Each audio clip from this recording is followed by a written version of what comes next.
En corto y por derecho, déjenme que les diga que hoy nos interesa conocer a don Fernando Mut, presidente de Sociedad Civil Valenciana. Don Fernando, muy buenas noches. Muy buenas noches. ¿Qué es esto de la sociedad civil valenciana? Porque la sociedad civil es un concepto sí, etéreo. Es muy genérico. Que y todo el además, mundo menciona. Dice, cabe todo, ¿no? Es como una especie de saco en el que todo cabe y tal. Pues defínemelo usted. Nosotros hablaríamos un poco, primero, que nosotros no somos una asociación que defiende intereses sectoriales, sino intereses generales, y luego que tenemos unos principios perfectamente claros, democráticos, europeístas, que eso es tremendamente importante, y es una asociación fundamentalmente de tipo cultural y cívico.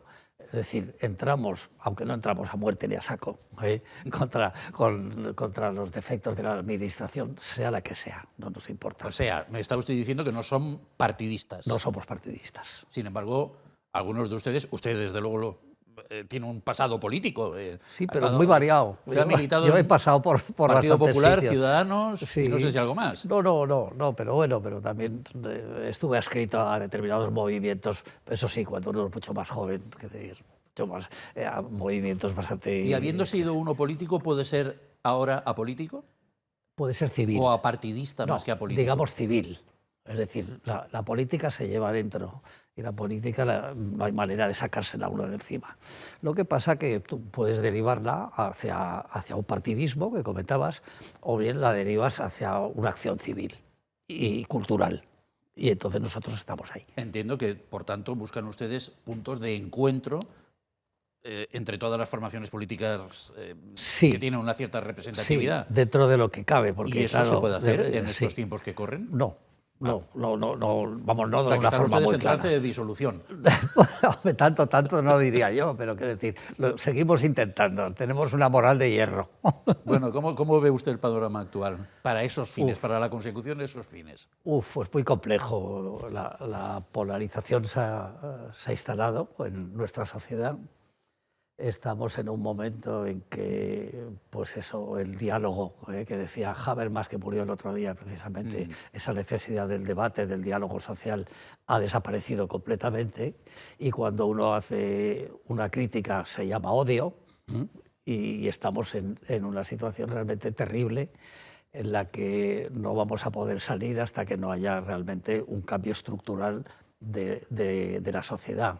Es decir, Carreras lo decía el otro día, hay que reformar las instituciones, hay que regenerar a toda la sociedad para poder encauzar el diálogo entre las diferentes partes, que en el fondo no son enemigos, son adversarios. Es decir, uno puede pensar de una manera distinta que otro, pero no hace falta echarse la piedra, ni insultarse, ni tal, sino al contrario.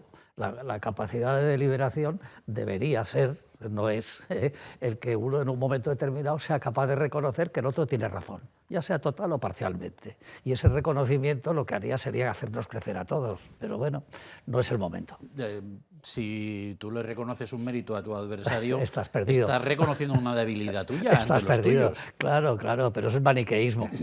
Pero eso es maniqueísmo puro. Ya, pero esto que me dice usted, esto de hay que regenerar, hay que no sé, esto yo se lo puedo oír decir lo mismo a los del PP que a los del PSOE, por poner dos ejemplos, o a los de Vox que a los de Compromís. Totalmente. Se lo puedo oír decir a cualquiera de ellos y sin embargo dicen cosas distintas o quieren decir cosas distintas. Sí, pero es que estas cosas son unos temas de principios. Es decir, tenemos en Europa, en nuestra civilización occidental, tenemos una serie de principios que nos llevamos incorporados a nuestro ADN, a nuestra forma de ser.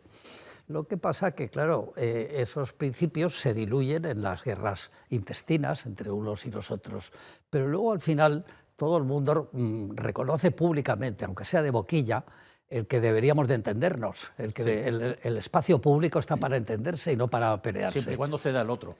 Claro, ahí el problema, es decir, siempre que ceda el otro, pero ¿hasta qué punto estamos dispuestos a ceder nosotros? ¿Cuáles serían esos principios básicos en los que podríamos ponernos de acuerdo todos? Pues yo creo que todo aquello que sea la mejora de la vida en común de los ciudadanos, que eso es relativamente sencillo. Si pensamos en un pueblo, por poner, hay diferentes escalas, lógicamente, ¿no? Si pensamos en un pueblo, pues cuando alguien dice voy a hacer una plaza, voy a arreglar una escuela y tal, no tiene ningún sentido que la oposición se ponga a darle zarpazos al alcalde porque está haciendo algo que es para el bien común. A nivel, vamos a hablar de la Comunidad Valenciana o de las comunidades, pues 3/4 de lo mismo. Estamos en situaciones realmente terroríficas después de la Dana. Y aquí, hombre, deberíamos arrimar en la escuela sardina a todo el mundo. Es decir, estamos en una situación muy grave. ¿Cómo no vamos a entendernos? ¿Y cómo hemos tardado tanto tiempo en que se haya creado una comisión entre gobierno y demás? Es que me parece que es algo absolutamente impresentable. Y en el Estado ya no digamos. Es decir, las Cortes parecen un gallinero. Es decir, a ver quién insulta más, a ver quién se ataca más. Y ni siquiera se plantean que eso es un tema que a mí me preocupa mucho porque es una falta de democracia patente y que debería evitarse el decreto ley. Es decir, no puede ser. Las Cortes son la representación de la voluntad popular. Y, óigame, pues discutamos allí y luego ustedes tienen mayoría, lleven el ascua a su sardina, arrímenla y hagan lo que tengan que hacer.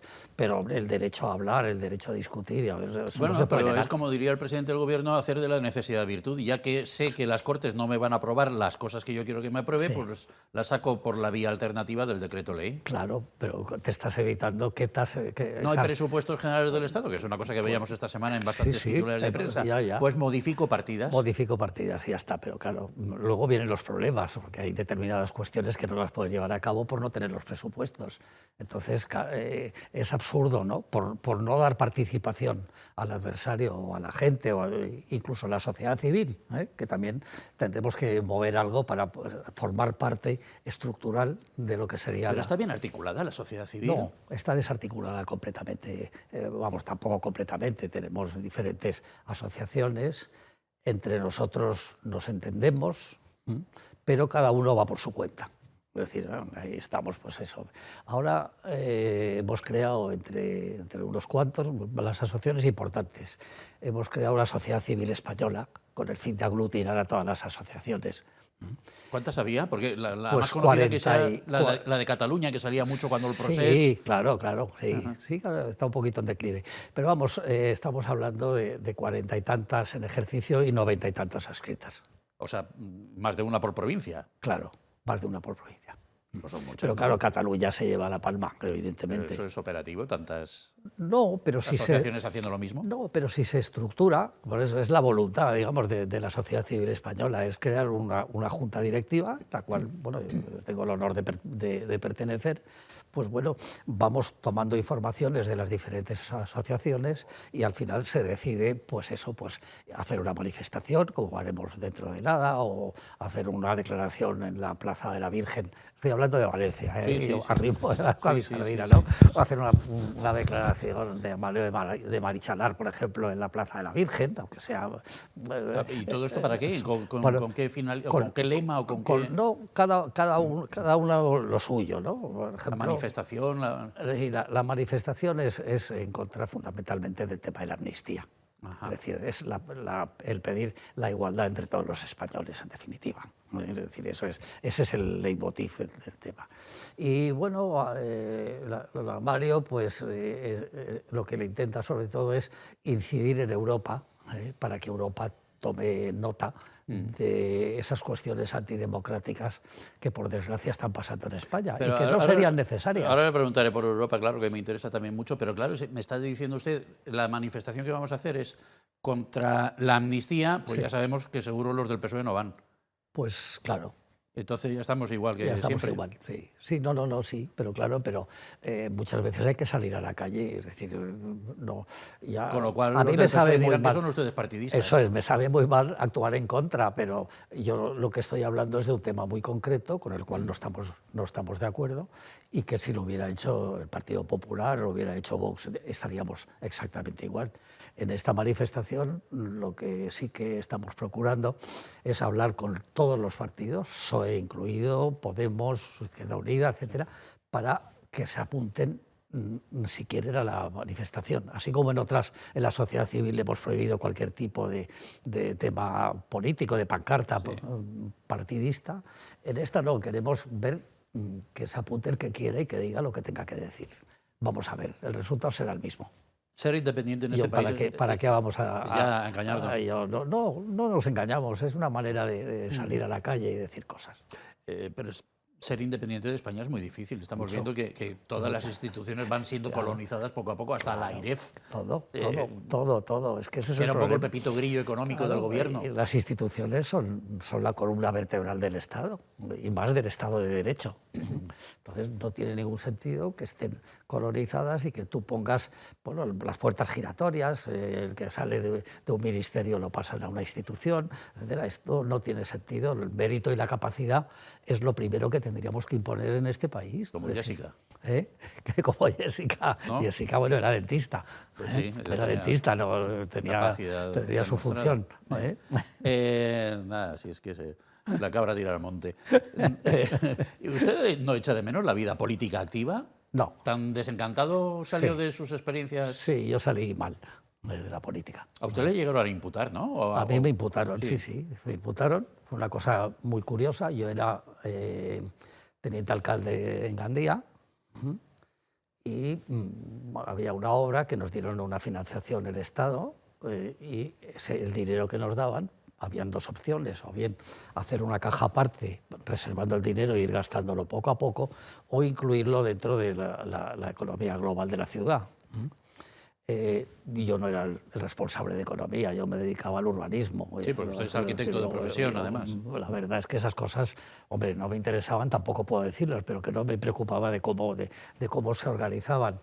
Y pues nos denunciaron la oposición, de la cual yo había formado parte anteriormente, todo se ha dicho, y entonces no sé por qué me metieron a mí en el paquete, al interventor, por supuesto, al alcalde, y a mí también me metieron en ese asunto. Me costó 2 años de oprobio, vamos a llamarlo así, pero luego al final tuve la suerte de que el juez de una vez decidió, y decidió en un párrafo así de chiquitín, que decía no se ha encontrado ninguna irregularidad en el tema. Y eso fue después de 2 años. De todas formas, fíjese, yo no sé si es un acto fallido suyo o qué, tuve la suerte. Sí, es un acto fallido, no es un acto real. Porque que uno tenga que tener suerte hablando de justicia... Claro, pero es que no puede estar 1 o 2 años pendiente de una decisión del tribunal. Eso por supuesto. Es que ese es el problema. Entonces, cuando te viene, pues dices, qué suerte, ya he acabado ya mi martirio, ¿no? Porque la verdad es que es un martirio. ¿Cómo se vive? ¿Cómo se vive una situación así? Se vive mal, porque uno tiene, pues eso, pues amigos míos incluso de Madrid, ¿no? Oye, que ha habido ahí un fraude en tu ayuntamiento y sale tu nombre y demás. Entonces, claro, el mal uso de tu nombre, y además por razones espurias como son estas, pues no es nada agradable ni para la familia, ni para ti, ni para tu entorno. Y entonces, pues es un tema que cuanto antes se borre y pasemos página, mucho mejor. Total, que salió usted escaldado de la política y ya no va a tener ganas de volver. No tengo interés, es decir, en absoluto. Yo ahora soy un profesional de mi materia, siempre lo fui. Yo entré en política precisamente destinado a temas profesionales relacionados con la arquitectura o con las carreteras en la Diputación, y hoy en día sigo trabajando ligeramente, ¿no?, en los temas personales y arquitectónicos fundamentalmente. Me citaba usted la Dana. Relativamente poco... A ver, se han hecho muchas cosas, claro. Se han hecho muchas cosas, sí. Es que hay tanto más por hacer. Y la falta de entendimiento que ha habido hasta tiempos relativamente cercanos entre las dos principales administraciones a la hora de ponerse de acuerdo. Ejemplo, la no creación hasta hace relativamente poco de esa comisión mixta que usted aludía. ¿Qué falta por hacer en materia de Dana?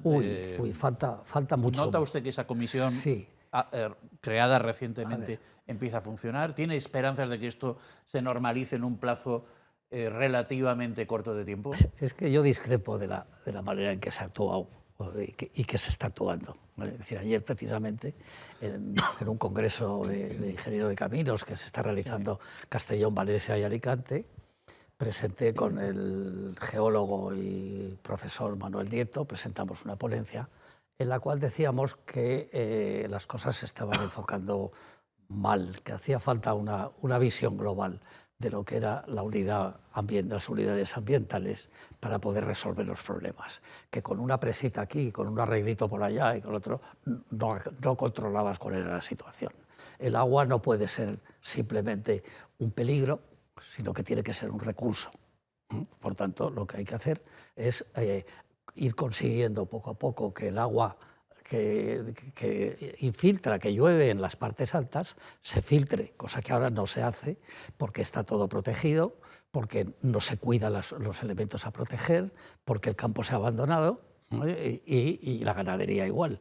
Entonces ese agua se evapora, no infiltra, y luego cuando baja el agua por un momento de riada pasamos a las partes bajas y está todo el suelo sellado, con lo cual el agua funciona a una velocidad de vértigo, aterra lo que serían las cuencas y bueno, produce las inundaciones que todos hemos sufrido.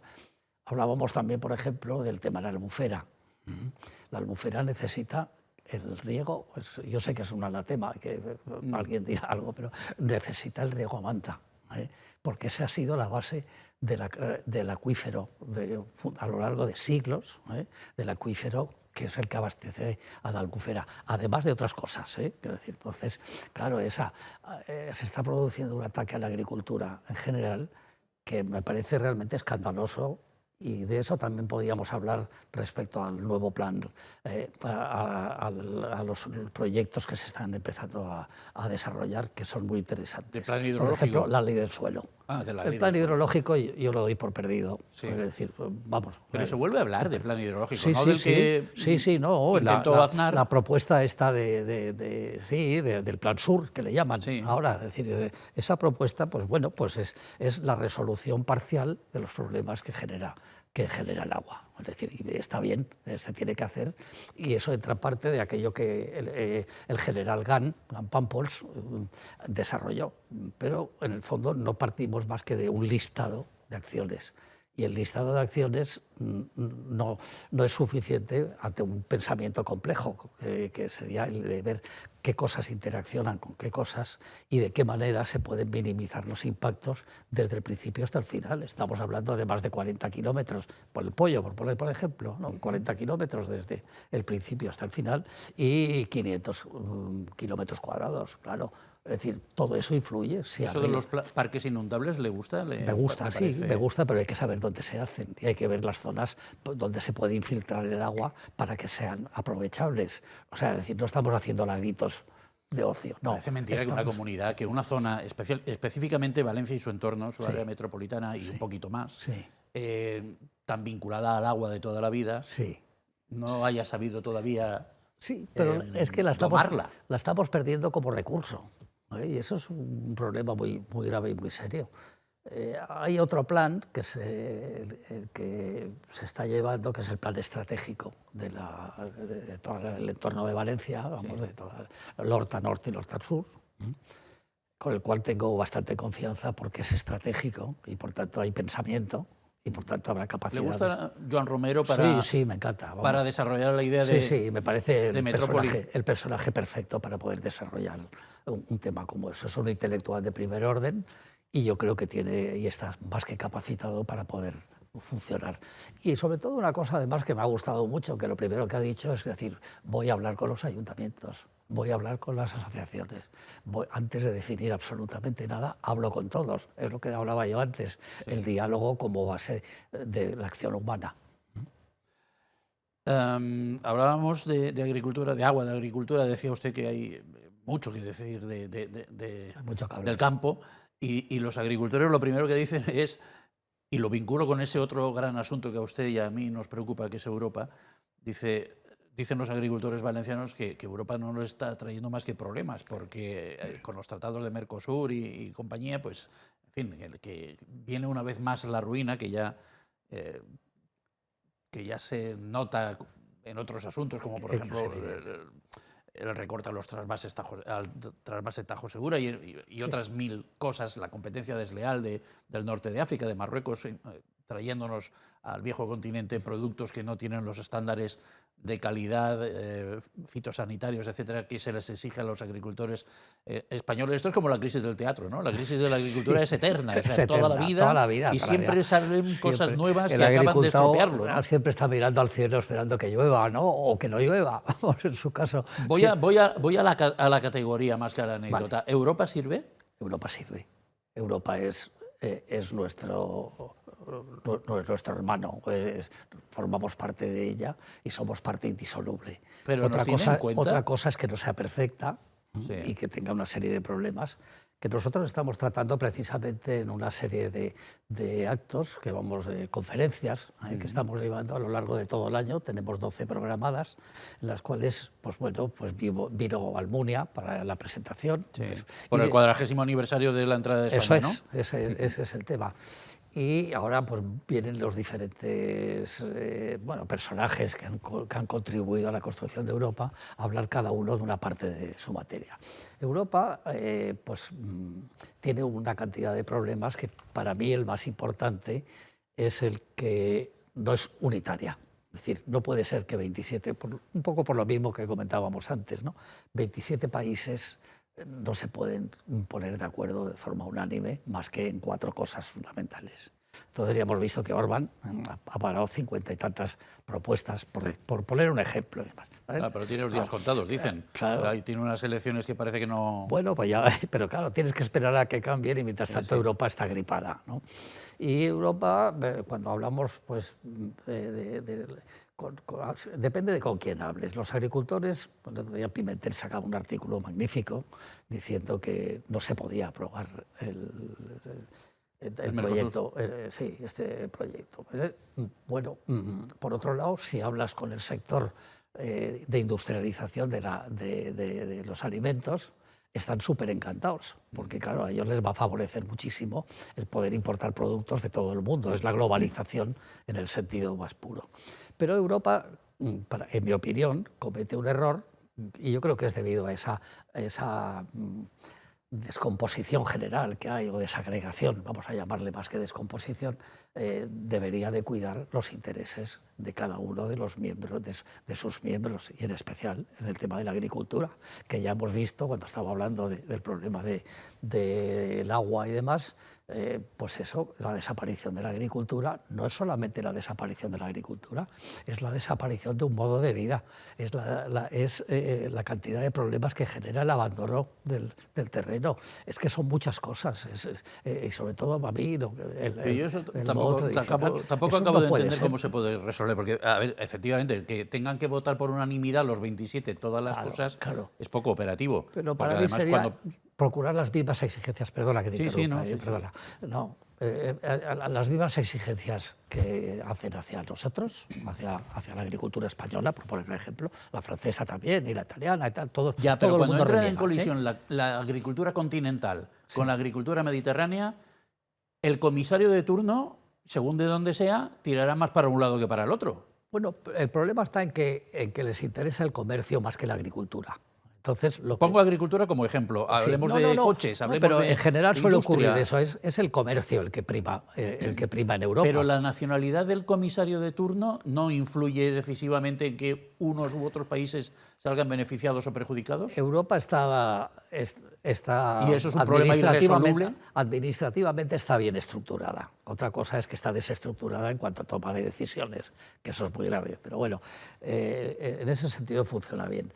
Evidentemente siempre habrá la influencia del comisario de turno, en cierta medida, pero no se le deja a su libre albedrío. Tiene unos equipos muy potentes a su alrededor. Es que eso pasa como con los ministros, por ejemplo. Ahora, nuevo ministro de Hacienda, un valenciano. Dice, hombre, ahora se resuelve el tema de la financiación, seguro. Y ya veremos. No, y a mí me entra la risa. Pero un poco, vamos, pero... Y ya veremos, aunque siempre se piensa, siempre se presume que el ministro de turno, si es de tu pueblo o de tu zona, pues algo barrerá para ti. Sí, ¿no? Pero es que en esto que hablas de España, los intereses políticos priman sobre los intereses del entendimiento de España como una unidad y como un elemento global. Es decir, arrimas en las cuatro sardinas, tú funcionas, ayudas, además, y luego estás pensando en el voto que viene dentro de año y pico, y a ver qué te vota la gente. Y puedes decir, yo he salvado la financiación. Pues bueno, bien está, que la hayas hablado, decir, pero vamos, podías haberlo hecho hace unos años. Porque Bueno, estabas entonces, ¿qué hacemos con la financiación, don Fernando? Pues ¿Ahí la hacerla. sociedad civil tiene algo que hacer? Estamos obligados a hacerla. Antes se hacían manifestaciones, ahora ya no. Sí, en el fondo la manifestación de Madrid que te estaba comentando era un poco por el tema de la amnistía, pero también por la igualdad de derechos, por la igualdad entre las diferentes comunidades, la igualdad de las personas y la igualdad de la gente ante la ley. Es decir, es todo un mismo paquete. Manifestaciones, pues yo espero que se hagan más, porque hay que concienciarnos y concienciar a la gente. Nosotros no somos mesías, nosotros somos parte de los que tenemos que concienciarnos. Vaya por delante el tema, no imponemos nada en absoluto, al contrario. Somos unos más, somos ciudadanos, en el fondo. Pero no veo yo ahora mismo al PSOE liderado por Diana Morant, que por cierto es de Gandía, igual que usted. Yo he estado 4 años a su servicio de arquitecto. ¿Qué tal? Muy bien. Sí, yo tengo que reconocer que bueno, pues que como alcaldesa hablo yo, a nivel de ministra desconozco, porque su ramo es muy complejo, pero como alcaldesa, pues muy bien, era una persona valiente, que tenía las ideas claras y las ejecutaba. Y eso es muy de agradecer. Pero ahora la vería usted, ¿se la imagina usted encabezando una marcha reclamándole a Pedro Sánchez la reforma? No, porque ella ¿De la financiación? entiendo que al pasar, al subir de nivel y pasar a formar parte del staff de Pedro Sánchez, está absolutamente imbuida del espíritu de Sánchez. No va a hacer nada en contra suya. ¿Qué más proyectos tiene Sociedad Civil Valenciana? Lo de los 40 años de España en la Unión Europea, con ese ciclo de conferencias, reclamaciones como estas que hemos comentado. ¿Qué más? Sí, los temas medioambientales son importantes, lo que he comentado del proyecto que presentamos ayer, además que esto vamos a seguir funcionando. Tenemos una conferencia en el Ateneo de Madrid la semana que viene sobre el tema de la economía, pero la economía ligada a la justicia, que es un tema muy interesante, es decir, no la economía como eficacia únicamente, que eficacia tiene que haber y demás. Bueno, pues ahí estamos llevando una... ¿Y del derecho civil valenciano? ¿Ahí ustedes bueno, el están derecho civil valenciano, actuando de alguna manera? A ver, sí, nosotros yo he intervenido... Resúmamelo, que no tenemos mucho tiempo. Vale, yo haré lo posible para que quede claro. Ayer presenté un artículo en el que yo, primero agradeciendo a Chiribella y a los juristas valencianos el trabajo que habían hecho, pero recordándoles que llevan 6 años dándose de cabezazos contra la pared. Por la reforma constitucional. Eso es, pidiendo una reforma constitucional. Y yo, sinceramente, y además se lo digo así a José Manuel, digo, es que yo creo que no va a haber esa reforma constitucional. No, en este momento, con la polarización que hay, con la intervención... Pero al menos elegir las Cortes Valencianas a los 3 diputados que tendrían que ir al Congreso a defenderlo, eso claro, al menos sí que se debería hacer, ¿no? Eso se podría hacer, pero cuando lleguemos a Madrid vamos a ver qué es lo que pasa. Entonces, los partidos son muy conservadores, tanto unos como otros. No quieren dar un paso adelante, porque pues, podría entenderse que se supone que... Ahora es PP Vox los que no quieren nombrar a esos 3 diputados. Sí, pero antes fue el PSOE, quiero decir, llevamos 6 años de lucha para ese derecho civil. El derecho civil, pues bueno, en principio son 3 leyes. El derecho foral se cortó con Felipe V, y ahí desapareció. Cuando se vuelve a recuperar los derechos civiles, año 40, franquismo, de repente no aparece Valencia, y ahí todo el mundo, la Comunidad Valenciana, y todo el mundo se queda callado. Por tanto, no entra en la Constitución la calificación de derecho civil valenciano. Y ahí nos hemos encallado. ¿Usted por dónde tiraría, en medio minuto? Yo tiraría por pedirle al Estado la capacidad legislativa concreta para las 3 cuestiones que son fundamentales, que es el derecho, los temas matrimoniales, el tema de herencia, en fin, esas 3 o 4 cuestiones que son pequeñas pero importantes y que forman parte de nuestra idiosincrasia. Y se lo pediría, sin necesidad de abrir el melón de la Constitución, en el cual pues vamos, nos podemos encontrar. Pues lo van a abrir para darle un senador a Formentera. Pero ahí no hay problema, eso es un tema muy menor. Ahí decir, los diferentes partidos no se van a meter. Y hay que pensar que aquí, que ese es otro problema, que están muchísima gente que lo que quiere es romper la Constitución y romper la estructura del Estado español. Eso siempre. Entonces, claro, pero mandan. El problema es que la gente manda. Cuando abras el melón van a intentar meter un montón de cosas. Don Fernando, ¿sabe quién manda? No pasa nada. ¿Sabe usted quién manda aquí? El tiempo. El tiempo. Y se nos ha agotado. Lo siento. Pero ha sido una charla esclarecedora y muy agradable. Muchísimas gracias por aportarnos tanto. Gracias a vosotros. Ya decía yo que para mí es un encanto estar aquí. Muchas gracias. Y especialmente contigo. Muchas gracias. Vale.